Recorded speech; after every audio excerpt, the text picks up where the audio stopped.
আমি অনন্যা। আমার গত 18 জুলাই মায়োমেক্টমি ল্যাপ্রোস্কোপি হয়েছে ডক্টর শঙ্কর দাস মাহাপাত্রর কাছে। আমি ভাগীরথী নিউটিয়াতে অপারেশন করেছি। তো আমার সাজেশন, উনি মানে এই প্রফেশনে উনি বেস্ট। আমি তো খুব স্যাটিসফাইড। তো আমার সাজেশন অনুযায়ী আপনারা যদি কেউ এই ধরনের ফাইব্রয়েড রিলেটেড প্রবলেম বা কোনো ইস্যুতে যদি প্রবলেম কিছু হয়, তাহলে উনার সাথে কনসাল্ট করতে পারেন। উনি মায়োমেক্টমিতে উনার হাত অসাধারণ। তো আমি তো এখন ভীষণ ভালো আছি, আমার 5 মান্থ হয়েও গেছে। তো আমি ডক্টরের কাছে রেগুলার চেক আপে আসি, আমি ভিজিট করি উনার ক্লিনিকে। তো আমার এইটাই সাজেশন যে আপনারা উইদাউট এনি হেজিটেশন আপনারা ডক্টর শঙ্কর দাস মাহাপাত্রর কাছে কনসাল্ট করতে পারেন।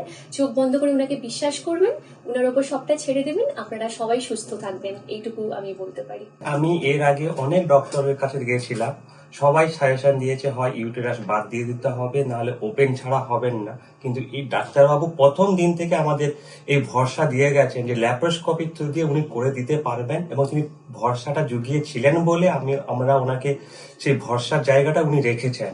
উনি এতটা সুন্দরভাবে করেছেন এবং 2-3 দিনের মধ্যে আমার ওয়াইফ সুস্থ হয়ে নিজের পায়ে হেঁটে বাড়ি গেছে। মানে আমি ডাক্তারবাবুর কাছে অত্যন্ত কৃতজ্ঞ যে উনি ল্যাপ্রোস্কোপির মাধ্যমে এত বড় একটা অপারেশন করে দিতে পেরেছেন, যেটা কলকাতার অন্য কোনো ডক্টর কিন্তু আমাকে এই সাজেশনটা কোনোদিন করতে পারেন। তাই ডাক্তারবাবুর কাছে আমি সারা জীবন এই ব্যাপারে কৃতিত্ব, এবং সবাইকে জানাতে চাইবো যদি এই রকম কোনো প্রবলেম থাকে বা খুব মানে বড় কিছু মেজর সমস্যা থাকে, চোখ বন্ধ করে ডক্টরবাবুর সঙ্গে পরামর্শ করুন। আর ডক্টরবাবু আপনাকে ঠিকঠাক গাইড করে দেবেন, কোনো সমস্যা হবে না। বিশ্বাস রাখুন, ডক্টরবাবু কিন্তু ল্যাপ্রোস্কোপির জন্য কলকাতায় বেস্ট, এটা আমি বা আমার ওয়াইফ এখনো একদম বিশ্বাস করি।